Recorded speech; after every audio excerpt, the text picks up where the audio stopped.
In a lush, mountainous region of West Africa, nestled in the heart of a thick, ancient forest, there was a village called Umana. Known for its pristine rivers and fertile lands, Umana was a blessed haven, where crops flourished and families thrived. But this blessing came with a price, one the villagers held close to their hearts.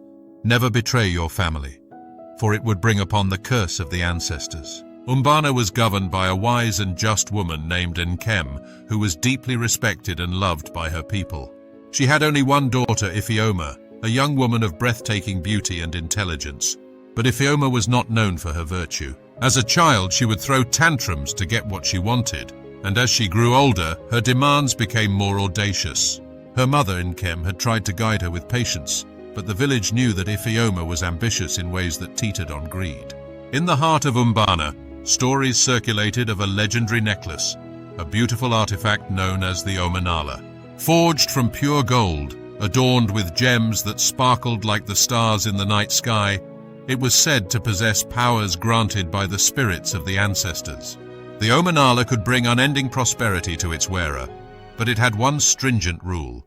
It could only be passed down within a family by love, not deceit or betrayal. Nkem, the village leader, wore the Omanala around her neck as a symbol of her wisdom and leadership. She had inherited it from her mother, who had passed it down with the instructions that it should go to a daughter who truly understood sacrifice and love. But as Ifeoma watched her mother wear the necklace with pride, a flame of envy began to burn in her heart.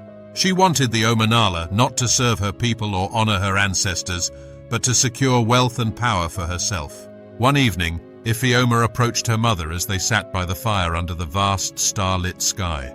"Mother, when will I receive the Omanala?" Ifeoma asked, a calculated sweetness in her voice. Nkem looked at her daughter, her gaze filled with love but tempered by an unspoken concern. "My daughter, the Omanala is not just a necklace. It holds the blessings and protection of our ancestors. You will inherit it one day, but only when you are ready, when your heart seeks wisdom over wealth, and when you are willing to put others before yourself." But these words fell like water on a stone. Ifeoma's mind was set. She wanted the necklace, and she wanted it now. Determined to take matters into her own hands, Ifeoma sought the help of an oracle known to the villagers as Ogbene, a mysterious woman who lived at the edge of the forest and was feared by many. It was said that Ogbene could communicate with spirits and manipulate the unseen world. Under the cover of night, Ifeoma sneaked away from the village to meet the oracle. When she arrived, Ogbene was waiting, her piercing eyes shining in the dim light of her hut. "I know what you seek, child," Ogbene rasped, her voice like the rustling of leaves in the wind. "But beware, for there is no gain without sacrifice." Unfazed, Ifeoma said, "I will do whatever it takes. Tell me what I must do to possess the Omanala." The oracle's eyes gleamed with a dangerous light as she handed Ifeoma a small vial containing a thick, dark liquid.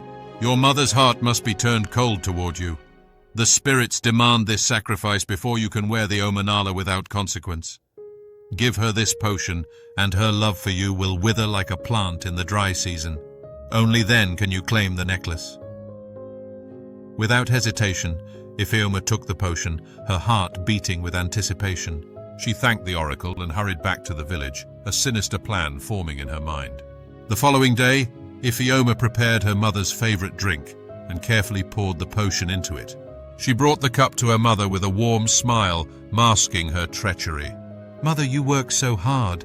Let me bring you some refreshment," Ifeoma said, her voice sweet and reassuring. Nkem accepted the drink, smiling as she took a sip, unaware of her daughter's deceit. As the potion worked its magic, Nkem's heart grew cold, and a strange indifference clouded her feelings toward Ifeoma. Days passed, and Ifeoma watched as her mother grew distant, avoiding her gaze and speaking to her only in clipped tones. To the villagers, it seemed as though Nkem was deeply troubled, but only Ifeoma knew the truth. One evening, she confronted her mother, feigning sadness and confusion. "Mother, why do you treat me like a stranger? Have I done something to offend you?" Nkem looked at her daughter, a deep sadness in her eyes, but her heart felt nothing. "I don't know, Ifeoma. It's as if a veil has been drawn over my heart, and I no longer feel as I once did."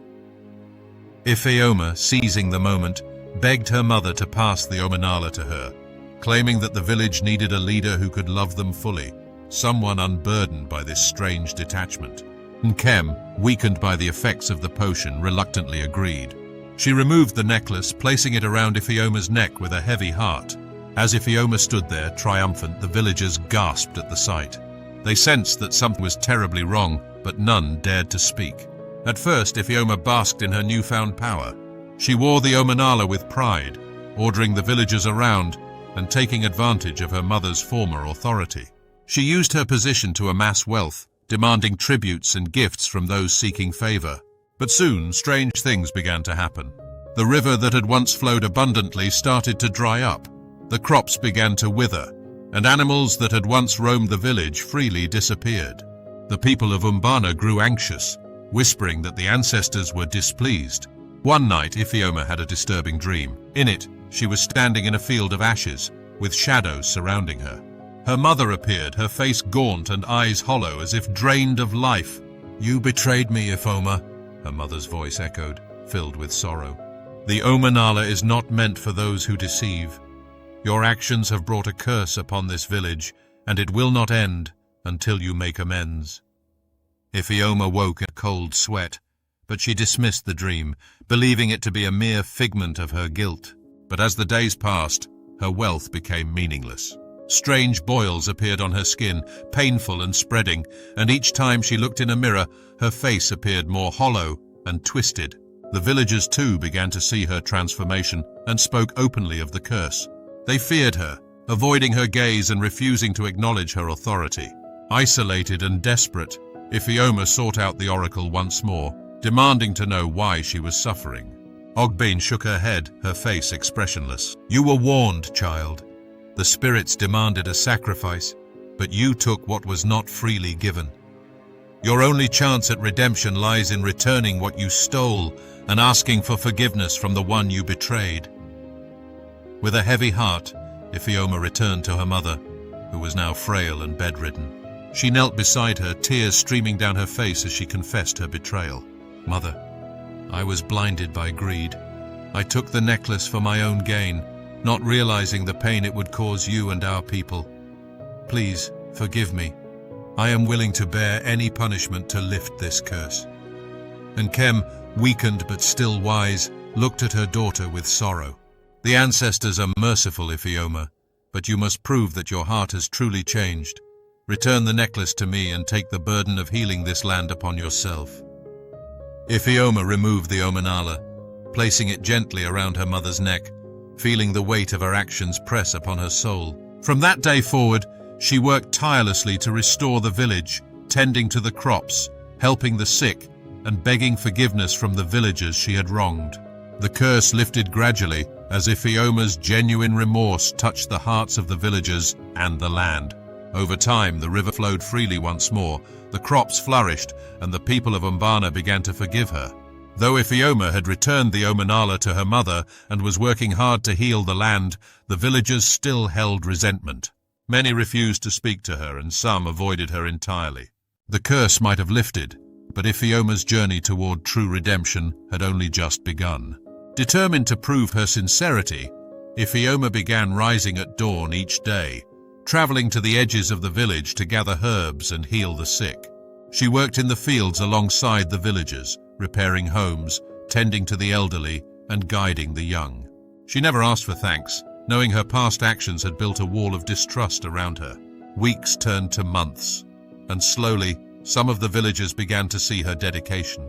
An elder named Chidi, once a close friend of her mother's, noticed Ifeoma's transformation and decided to confront her one evening as she worked in the fields alone.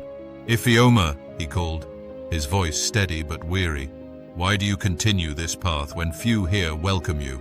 You could leave, find another village where no one knows your past." She looked at him, her eyes filled with regret. "I was blinded by my own desires, Elder Chidi. I wronged not only my mother but the entire village. Leaving would be easy, but it would only show I am running from my mistakes. I want to make things right here, even if it takes the rest of my life." Chidi nodded, seeing sincerity in her eyes for the first time.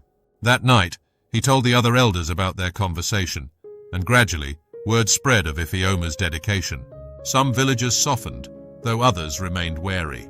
Just as Ifeoma began to feel hope that her efforts might eventually be recognized, tragedy struck again. A mysterious illness swept through the village, affecting the children and elderly the hardest. The village healer, a gentlewoman named Adana, tried every remedy she knew, but nothing worked.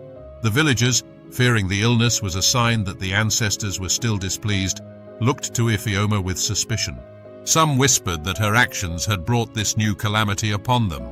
Desperate to prove her innocence, Ifeoma visited Adana and offered to help find a cure. Adana, knowing that Ifeoma had been working tirelessly, agreed, though her heart remained heavy with doubt.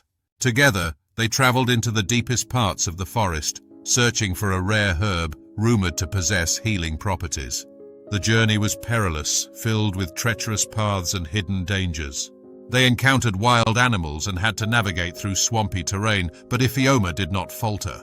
On the 5th day, they found the herb, a small but vibrant plant with crimson flowers that seemed to glow in the dim forest light. Carefully, they harvested it and made their way back to the village, where Adana prepared the herbs into a potent remedy. The illness began to subside, and for the first time, the villagers witnessed Ifeoma's true devotion. She had risked her life to save them, asking for nothing in return. This act of selflessness began to dissolve the resentment in their hearts, and for the first time since her betrayal, they welcomed her presence. Nkem, though still frail, had watched her daughter's transformation with a cautious but hopeful heart. She saw how Ifeoma worked day and night, how she spoke kindly to the villagers, and how she treated them with humility and respect. It was as if the curse had transformed not just the village, but her daughter's very soul. One evening, Nkem called Ifeoma to her bedside, holding the umanala in her hands. "Ifeoma," she began, her voice soft but resolute, "you have shown true repentance and a willingness to bear the weight of your mistakes. The umanala was not cursed by the ancestors, it was our hearts that needed healing. I see now that you are ready, not because you desire power or wealth, but because you have proven your devotion to this village." With trembling hands, she placed the necklace around Ifeoma's neck once more, a gesture witnessed by the elders who had gathered to support Nkem's decision. This time, the umanala rested lightly on Ifeoma, as if the spirits themselves had given their blessing. The village erupted in celebration, welcoming Ifeoma as their rightful leader. Tears filled her eyes as she saw her mother's love restored and felt the villagers' acceptance. For the first time, she understood the true meaning of the umanala, not a symbol of wealth or power, but a sacred trust bestowed by those who came before her, meant to be upheld with honor, humility, and love. Years passed, and Ifeoma became a leader whose name was spoken with reverence. Under her guidance, umana flourished, and she made it her life's mission to teach the younger generation the value of integrity, loyalty, and selflessness. She would often gather the children under the village's great baobab tree, sharing her story with them, warning them of the dangers of ambition that blinds the heart. Her life became a testament to the power of redemption and the strength it takes to confront one's flaws. The villagers never forgot her journey, and her story was passed down from generation to generation. A living folktale that warned against betrayal but celebrated the healing power of humility and love. Ifeoma's journey speaks to a timeless truth. The consequences of betrayal and deceit often reach further than we imagine. In today's society, where ambition and the desire for wealth can sometimes eclipse loyalty and integrity, her story reminds us that shortcuts and selfishness may bring temporary gain, but they can also lead to personal ruin and harm to those we hold dear. The umanala teaches that true success is built on a foundation of honesty, love, and sacrifice. When we uphold these values, we not only enrich our own lives, but also leave a lasting legacy for those who come after us. In a world where trust is easily broken and relationships strained by ambition, Ifeoma's redemption serves as a powerful reminder that healing and forgiveness are always possible, but they require humility, perseverance, and a willingness to make amends.